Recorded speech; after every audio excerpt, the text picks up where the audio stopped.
Hello everybody, welcome back to this YouTube platform, The Quest, Maths for All by Toor Sir. Examination आपके बहुत ही नज़दीक आ गए हैं और मुझे लग रहा है कि क्यों ना आपकी अब एग्जामिनेशन की प्रिपरेशन शुरू करवा दी जाए।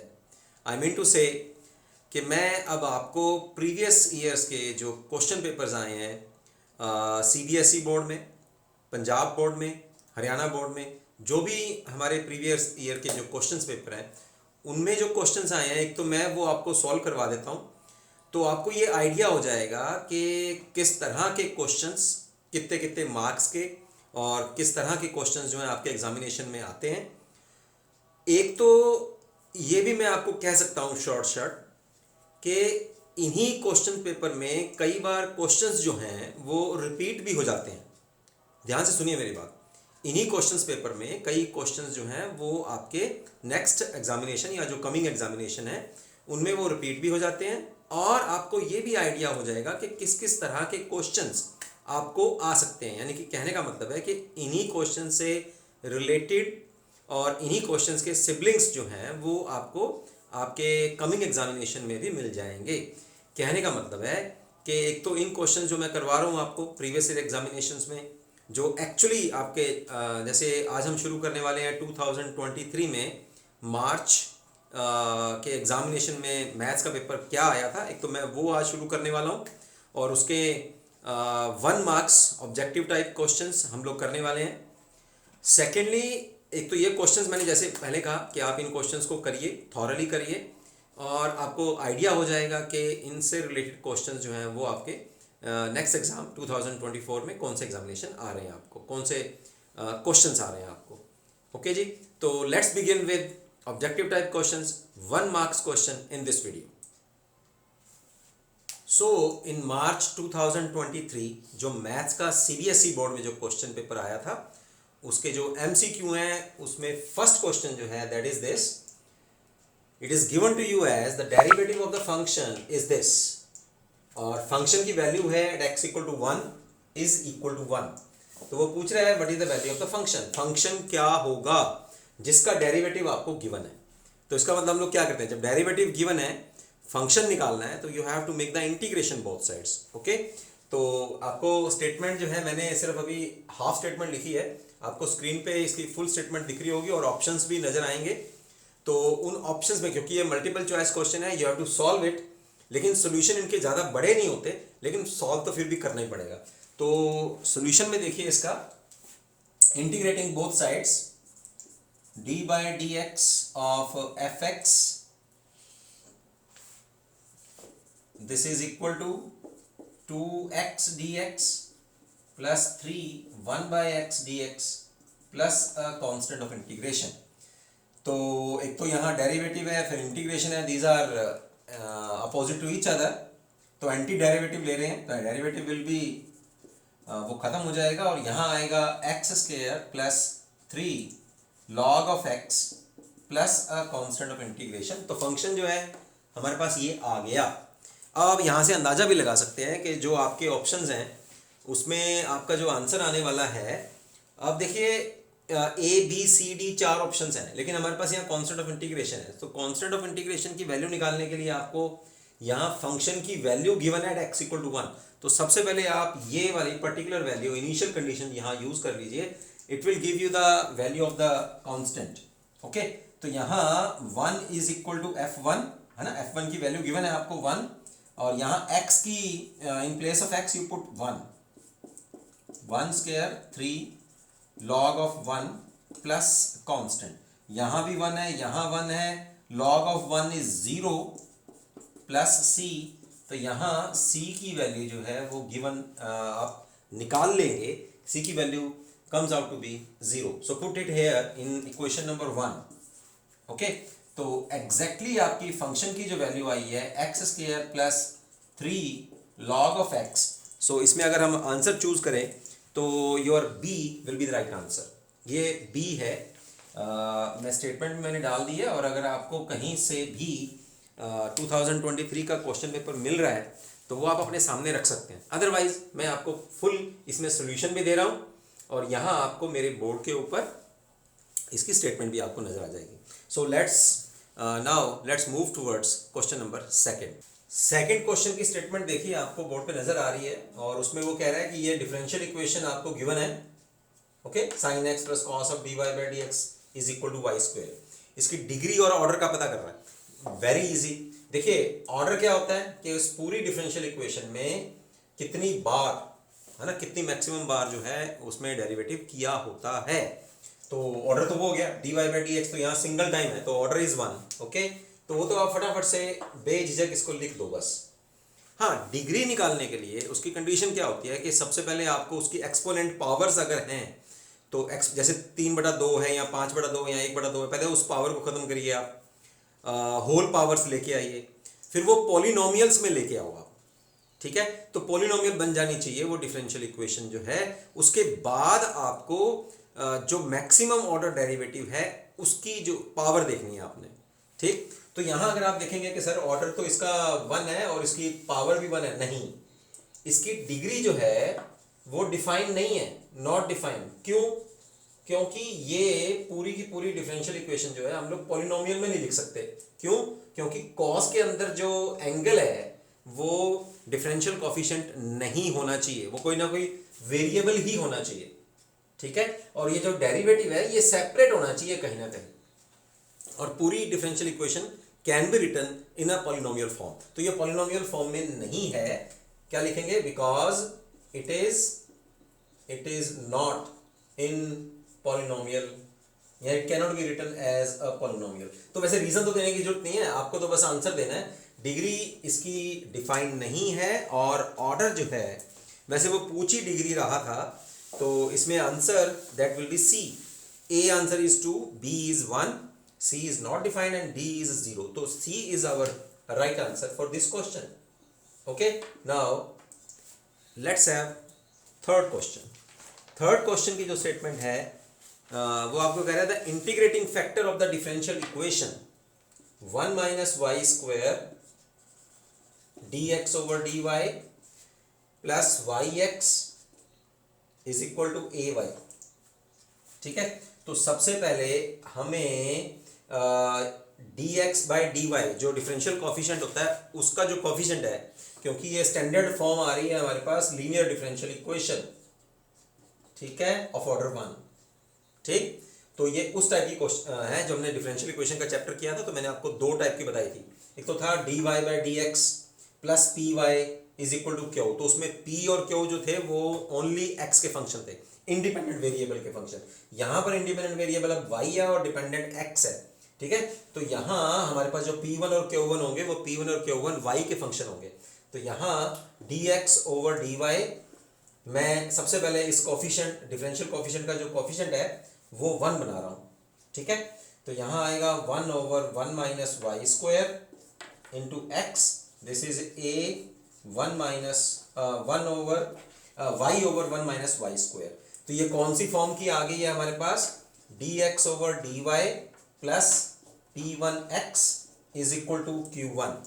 तो अब इसमें हमें इंटीग्रेटिंग फैक्टर निकालना है। Integrating factor is e power p1 dy, e power 1 over, this is our p, y over 1 minus Y square into d y, right. तो यहां मेरे पास नीचे फंक्शन है, ऊपर उसका डेरिवेटिव है, लेकिन डेरिवेटिव दिखाने के लिए मैं -1/2 से मल्टीप्लाई और -2 से यहां मल्टीप्लाई, ठीक है। तो -2 से मल्टीप्लाई, -2 से डिवाइड, ये दोनों कैंसिल हो जाएंगे तो वही का वही इक्वेशन बन जाएगी। अब मेरे पास फॉर्मूला क्या लग रहा है? e की पावर में ये फॉर्मूला लग रहा है f dash of x over fx into d y. तो यहां आ जाएगा log ऑफ fx, मतलब नीचे फंक्शन है डिनोमिनेटर में, नोमिनेटर में उसका डेरिवेटिव है, तो log of fx plus c। तो यहां क्या बनेगा? e power minus half, right, और log of 1 minus Y square, ठीक है। अब इस माइनस हाफ पावर को जो है इसके ऊपर ले जाते हैं, फार्मूला हम लोग कौन सा लगाएंगे? m log ऑफ n वाला। तो ये आ जाएगा log of n power m, right. तो यहाँ आएगा log of 1 minus Y square minus 1/2, e and log will get cancel to each other. तो यहाँ मेरे पास integrating factor will be plus half यानी कि अंडर रूट। तो आंसर देखें फिर कौन सा बनता है। थर्ड क्वेश्चन में जो आंसर बनेगा that will be D answer. Okay, 1 minus Y square power half means under the root. तो यहाँ आपके चार पार्ट हैं। पहले पार्ट में 1 over Y square minus 1, B is 1 over Y square minus 1 under the root, C is 1 minus Y square और D is 1 minus Y square under the root. So our D is the right answer. Okay, so let's move towards our fourth question. So the coordinates of P and Q are given to you as, suppose here we have origin and here we have Q points. Coordinates of P are 2, 1, minus 1 and Q are 4, 4, minus 7. और वो कह रहा है कि आपने P और Q के along unit vector निकालना है। ठीक है, तो फॉर्मूला आपको पता ही है, unit vector along P Q. ठीक है, it is denoted by this and is given by P Q vector over it's modulus. तो सबसे पहले फटाफट से आप लोग पी क्यू निकाल लीजिए, उसी समय आंसर आ जाएगा। This is O Q minus O P. ठीक है, तो ओ क्यू दिस ओरिजिन के कोऑर्डिनेट्स क्या हैं 0 0 0। तो ओ क्यू जो है वो आपके पास आएगा 4i plus 4j minus 7k, right. और ओ पी आपके पास आएगा 2i plus j minus k। Subtract करेंगे तो पी क्यू की वैल्यू जो आपके पास आएगी 2i this minus this, j minus j and 7k minus this. तो 4i minus 2 is 2i, 4j minus j is plus 3j minus 7k plus k is minus 6k। सो ये हमारे पास P Q आ गया। चलिए अब पी क्यू का modulus निकाल लेते हैं। तो पी क्यू का मॉडुलस आएगा आपके पास 2 square 3 square plus minus 6 square, तो 36। दिस इज 49, 49 का अंडर रूट निकालेंगे तो 7। चलिए अब फटाफट से यहाँ पुट कर देते हैं। तो ये आ गया हमारे पास 2i plus 3j minus 6k divided by 7। तो रिजल्ट जो आएगा आपके पास that will be D is your right answer. देखिए यहाँ हमें हर एक क्वेश्चन को करने में थोड़ा टाइम लग रहा है, बट वो ऐसा क्योंकि मैं आपको समझा रहा हूँ, मैं उसको सॉल्व करके बता रहा हूँ। ये सब बातें आपको जब आप पेपर में करेंगे, यूनिट वेक्टर ये सब लिखने की जरूरत नहीं है, यहाँ आपको फिगर बनाने की जरूरत नहीं है, आपको तो बस आंसर तक पहुँचना है। तो जिस बच्चे को यूनिट वेक्टर का फार्मूला पता है, उसको ये पता है कि मैंने पहले पी क्यू निकालना है, वो मैंने आपको बता ही दिया, वो आपको पता भी है जब आपने चैप्टर कर लिया है तो, है ना। O Q minus O P, P Q आ गया, उसका मॉडुलस। इतनी ये बातें इतनी ज़्यादा डिटेल में देने की जरूरत नहीं है। डिटेल में तो मैं आपको दे रहा हूँ ताकि आपको समझ में आ जाए। आपको पेपर के टाइम पे इतना ज़्यादा लिखने की जरूरत नहीं है। ये सब काम क्या है, जब हमारे पास एमसीक्यू होते हैं तो उसकी डिटेल नहीं लिख के दिखानी होती। ये वाला काम तो बल्कि एक रफ वर्क है। ये तो आप जब पेपर के राइट साइड में ही आपने जो आंसर शीट है उसकी राइट साइड में जब लाइन खींच के आप लगाते हैं, वहाँ आप सॉल्व करते हैं रफ वर्क, या कोई क्वेश्चंस का आंसर निकालने लगते हैं जिसका हमें डिटेल देने की जरूरत नहीं होती, जैसे कि एमसीक्यूज़ हैं। तो ये सारा काम जो मैं आपको समझा रहा हूँ ये तो रफ वर्क है, आपको तो सिर्फ आंसर तक पहुँचना है कि नहीं।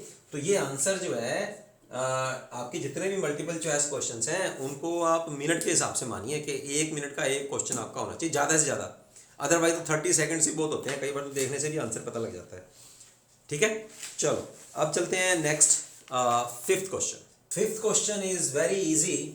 स्टेटमेंट ध्यान दीजिए। If in A B C BA is 2A, BC is 3B, then AC is what?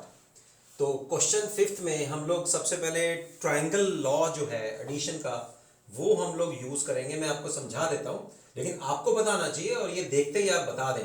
ठीक है, तो यहाँ ABC मैंने एक ट्रायंगल ले ली है, ठीक, और यहाँ पर हम लोग चलते हैं ऐसे BA AC और ये आ गया BC, BA AC और बी सी, ठीक है।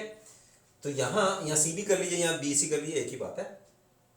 तो यहाँ हमें गिवन क्या क्या है, B A is given to you as 2a vector, A C is आपको कैलकुलेट करना है, और बी सी जो है वो गिवन है आपको 3b, ठीक है। ये बी सी गिवन है, राइट। तो यहाँ फॉर्मूला क्या बनेगा अपने पास, B A plus A C is equal to, this is your triangle law of addition, BAAC, this is equal to BC, right। हमें फाइंड आउट क्या करना है, AC, तो BC माइनस BA, BC है आपके पास 3B, BA कितना है आपके पास 2A, तो यहाँ आंसर क्या बनेगा आपको, आंसर इज C, ठीक। Now let's move towards question number 6। Question number 6 में आपको गिवन है क्रॉस प्रोडक्ट की magnitude, that is given to you as 3 under the root, dot product given है आपको, that is equal to -3, A और B के बीच में एंगल पूछ रहा है आपको, राइट। तो चलिए इसका फॉर्मूला लगाते हैं फिर। ए क्रॉस बी का जो formula, that is A modulus B modulus, क्योंकि मैग्नीट्यूड है तो यहां आएगा आपके पास sine of theta modulus, right. This is equal to given to you as 3 under the root, equation number 1। यहां लगा लीजिए ए डॉट बी का formula, A modulus B modulus cos of theta, this is equal to minus of 3, this is our equation number 2, right। तो 1 divided by 2, एक equation और दो equation आप divide कर दीजिए, एक इक्वेशन फर्स्ट नंबर इक्वेशन को सेकंड इक्वेशन से, तो ये modulus will cancel out, you will left with tan theta, this is equal to -1/3 under the root. -1/3 under root कैसे आया, देखिए 3 अंडर रूट आपने नोमिनेटर में है और -3 जो है वो डिनोमिनेटर में है, तो 3 के जो है दो फैक्टर हम लोगों ने कर लिए, 3 अंडर रूट और 3 अंडर रूट, ठीक है। एक फैक्टर कट जाएगा, एक बच जाएगा हमारे पास। अब ये टेंजेंट 1/3 है और वो भी नेगेटिव है। टेंजेंट नेगेटिव कहाँ होता है, फर्स्ट में या फोर्थ में, सॉरी सेकंड में या फोर्थ में, थर्ड में तो टेंजेंट पॉजिटिव होता है, राइट। तो यहाँ फॉर्मूला, और पाई/3 हो गया 60 तो होता है 3 अंडर रूट, हाँ टेंजेंट, और टेंजेंट पाई/6 दैट इज 60 तो वो होता है 1/3 अंडर रूट, ठीक है। तो लेकिन ये माइनस है, तो यहां बनेगा टेंजेंट ऑफ पाई माइनस पाई/6, सेकेंड क्वाड्रेंट में टेंजेंट नेगेटिव होता है, तो यहां टोटल क्या बन जाएगा हमारे पास, टेंजेंट ऑफ 5पाई/6, तो थीटा क्या आएगा फिर 5पाई/6, so our answer is D is our right answer, ठीक। क्वेश्चन नंबर 6 के लिए आपको इसके सारे ऑप्शंस भी नजर आ रहे होंगे स्क्रीन के ऊपर। So now let's move towards question number 7।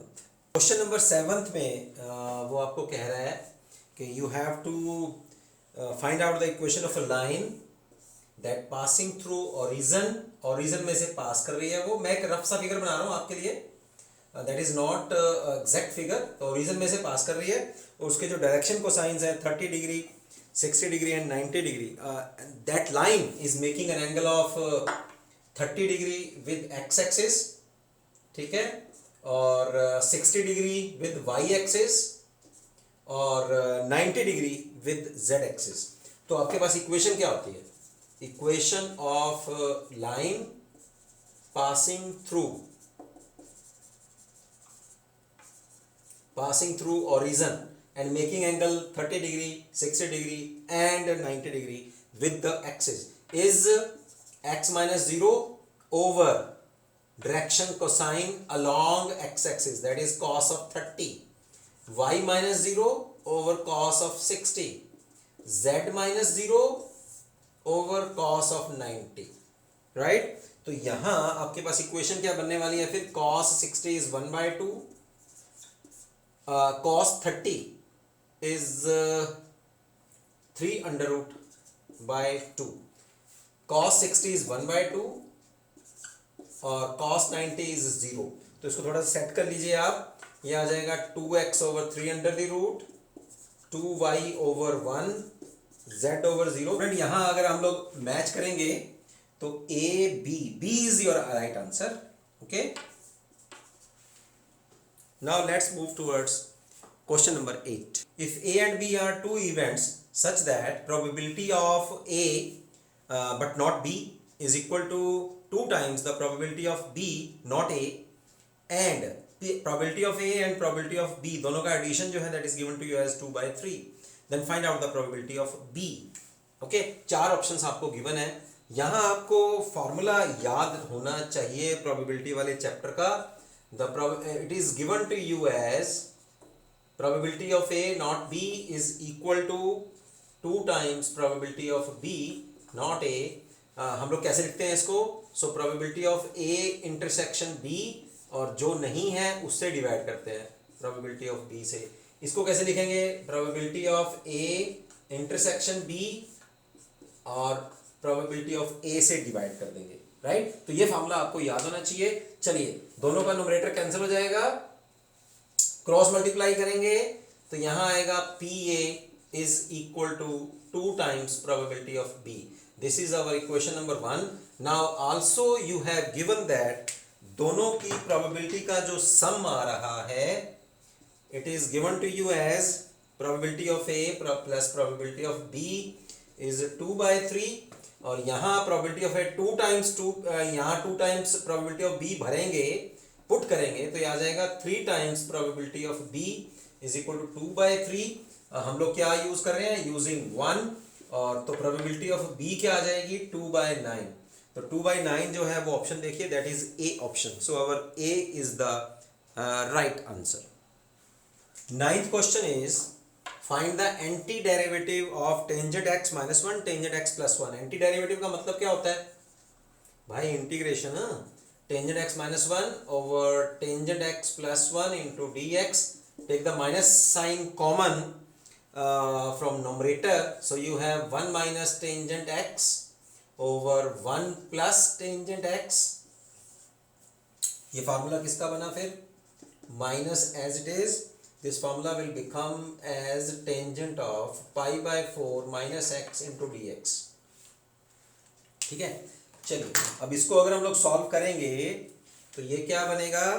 This is log of secant pi/4 minus x plus constant of integration. ये सारा इसका इंटीग्रेशन अगर हम लोग करें, देखिए क्या आता है। Integration of tangent x dx, this is equal to sine x over cos x, है ना, इंटू dx। तो यहाँ साइन का डेरिवेटिव होता है माइनस, तो माइनस यहाँ ले लीजिए, माइनस यहाँ ले लीजिए, राइट? तो ये माइनस बच गया ना फिर, तो यहाँ आएगा लॉग ऑफ कॉस x। ठीक, तो इंटीग्रेशन टेंजेंट का क्या आया? Integration of tangent is log of cos x with minus sign.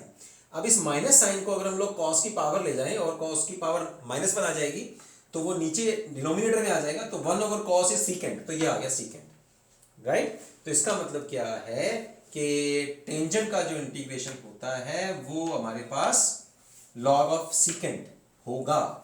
लेकिन अब यहां ध्यान देने वाली बात है कि जब हम इंटीग्रेशन करेंगे तो इंटीग्रेशन करने के बाद जो x का कोफिशिएंट है वो भी तो हमारे नीचे आएगा ना, -1। एक माइनस हमारे पास आगे है, तो ये माइनस इस माइनस से एडजस्ट हो गया।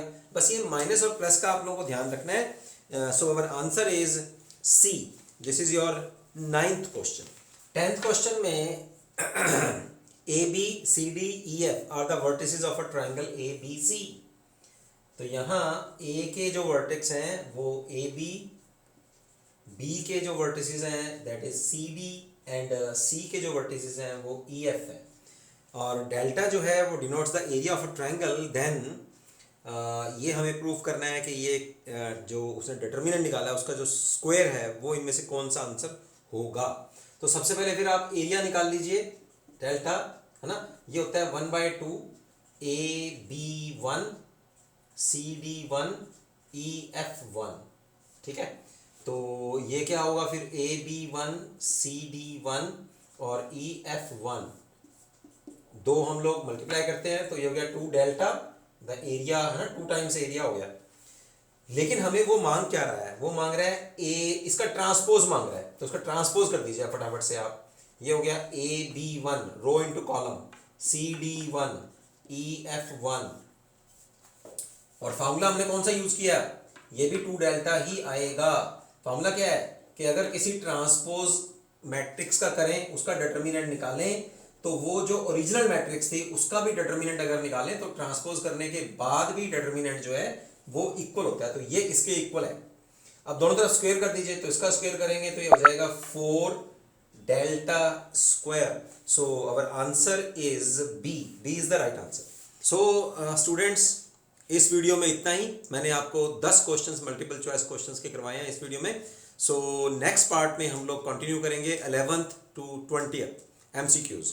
ओके जी, सी यू नेक्स्ट टाइम।